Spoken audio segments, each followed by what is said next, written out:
Hey guys, welcome back to the episode. As you can see, I'm not in the studio right now. This is actually where we take headshots. We're having things repaired in the studio, so I'm just making do with what I have right now. But I wanted to bring you guys this building. Paces 325, great building. But as always, you guys can just go ahead and skip right to the tour if you don't want to hear too much about the building. And I always talk about it in my introductions, but there's a really interesting kind of story to this building.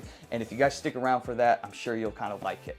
Okay, so a little bit about this building. It's actually had a lot of expired listings come off of it lately, and I've been wondering what's going on with this building. Like, I thought it was a nice building. It's in Buckhead. It must be pretty good, and I looked through the pictures of the listings and everything. They look solid. And one thing I do think it is that there is a lot of inventory in the Buckhead condo market right now. And I don't know if I have talked about this too much, but if you're looking to kind of get a solid deal on something in the Buckhead market, or just have pretty good sided negotiations for you as the buyer, right now is a really solid time because there is a ton of stuff. I'm seeing places where there's even like 30 listings and maybe one pending for the month. So it's not a bad time to go in and buy, just for the simple fact that the transaction will probably be pretty easy and you can actually get away with a lot of things in negotiations right now. But other than that, this is an awesome building. It's located right outside of Buckhead Village. It has a ton of amenities, everything you would ever think of in a building that's a large standalone building. It has a saltwater pool, it has a gym, it has a tennis court. So it's got everything that you would actually want in a building, plus all the amenities, lobbies, and the concierge as well. So can't complain about the building itself. Sometimes these buildings where it's not this like super modern architecture, sometimes they have this dark and dingy like things in the hallway or something like that. But this building itself was actually really cozy. It's like a fine line of one side you can cross, but this one was super good. I like the building. I like the unit even more. That's a 2-bedroom and it's much larger. So a lot of 2 bedrooms, and I'll let you guys in on this little secret, they're really small. A lot of 2 bedrooms in these like more expensive places, they're like only 1,200 square feet. Sometimes they're also like 1,000 square feet, just a touch over that. And when you get in that and you're paying $500,000, you kind of feel it. But this one actually feels a little bit bigger. For me personally, I think 1,500 square feet is where things start to feel like breathable, where you actually start to feel like, okay, I paid $500,000 for this. I'm kind of feeling cozy and comfortable and like I have space, like I can breathe.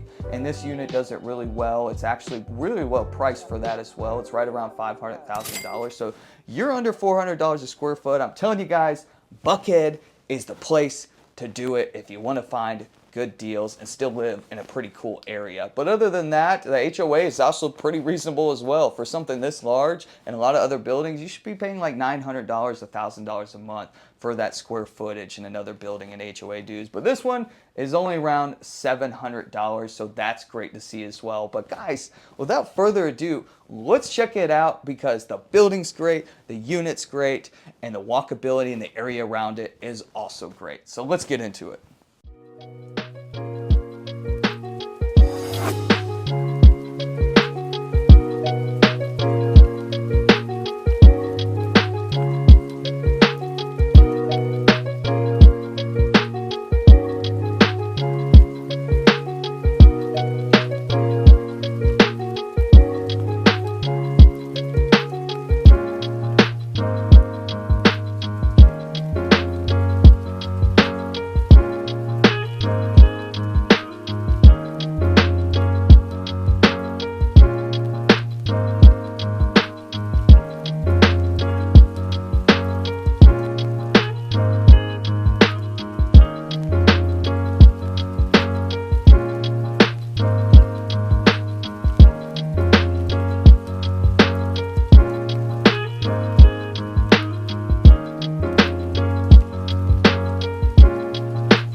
right, so right now I'm just walking down the street, and I did this in one of these videos, and I watched it back, and I like actually enjoyed the fact that I was walking around. I don't know why I haven't done anything else, but I'm gonna do it for this one.